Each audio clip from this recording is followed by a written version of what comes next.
Welcome back to Modern Psych Hacks. This is episode 12. We are going to be talking about starting out in relation to starting out in good habits and what you might be able to expect in the first few weeks. We're going to start off from a quote from the book Atomic Habits, the book that we've been going through together. This is that complaining about not achieving success despite working hard is like complaining about an ice cube not melting when you heated it from 25 to 31 degrees. Your work was not wasted, it was just being stored. All of the action happens at 32 degrees.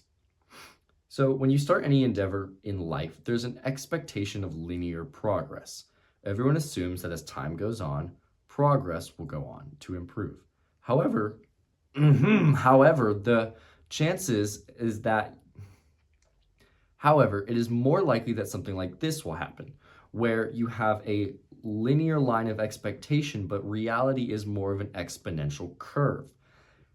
In the beginning phase of this process, you are not going to be building as much progress as you think is going to happen. Small changes in our progress in this stage are not even noticeable.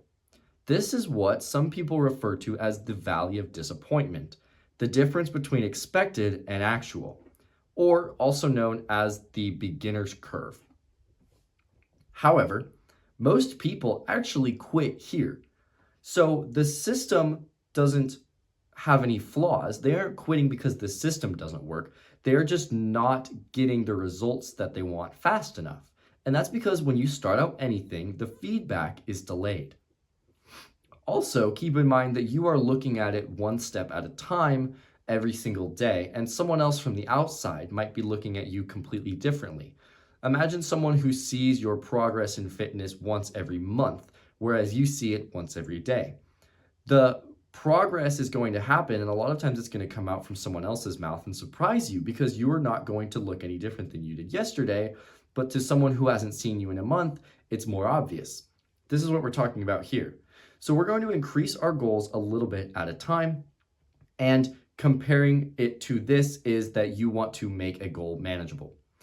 So you're going to take a goal, you want to make it manageable, and of course we're still trying to hit our systems harder than our goals. So our systems is the way that we organize our lifestyle to reflect our goals. And we're going to want to make our goal that we imagine about 65% easier than we already think it should be. That way that it's easy and achievable, and then we can use that to use momentum to upgrade it to a harder goal after we hit the first one. We don't want to get discouraged in the initial phase. I would say also don't go all out and tackle too many small goals at once.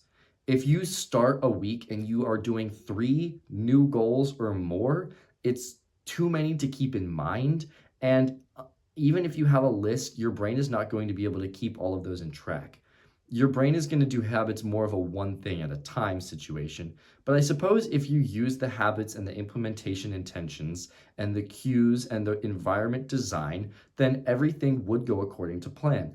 But I'm still recommending you do things more like 1 or 2 max habits at a time so that you can make sure you get those locked down and then continue on.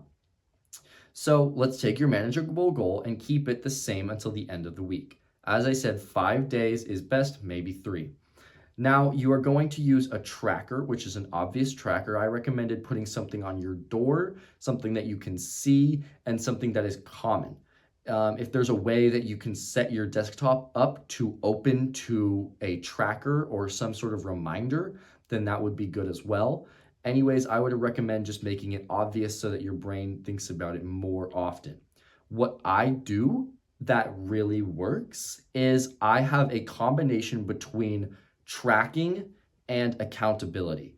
So this is an app that obviously is not sponsoring me, but it's called Habit Share. If you go and look up Habit Share, it is a very simple app, and it is pretty much just a system that allows you to define your habits, what you want them to be, and it's got a check mark every single day that will say red or green, and it will prompt you to put one in every single day for that habit, and then that's pretty much it. You can look at your goals and the way that they've progressed through the last few months, which days were you able to succeed on your habits? Which days weren't you? You can set reminders. And the accountability part, the reason it's called habit share is because you can share your habits with people who also have the app.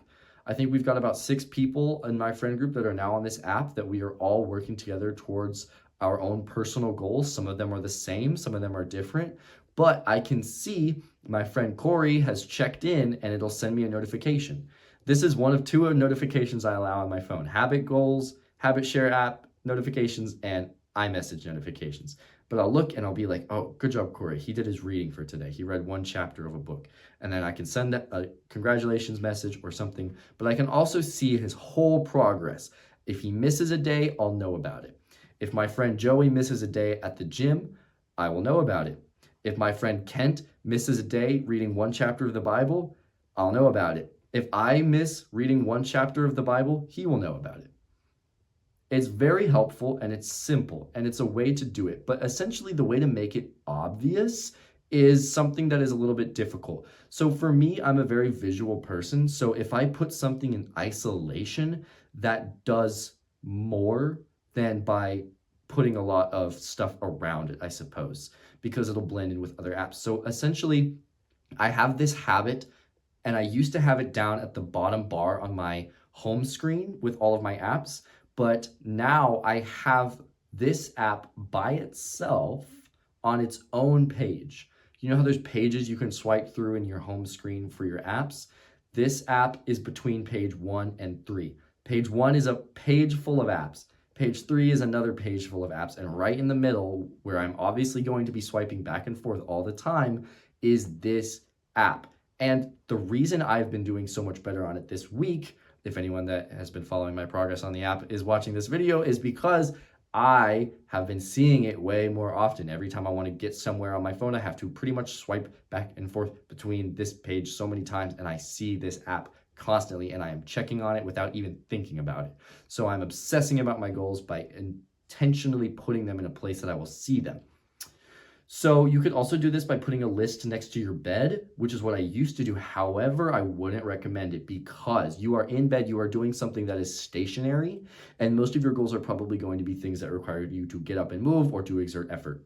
So therefore, I put my new kind of tracking system by the door. It's hung up on a clipboard, and I also have the one that's on my phone.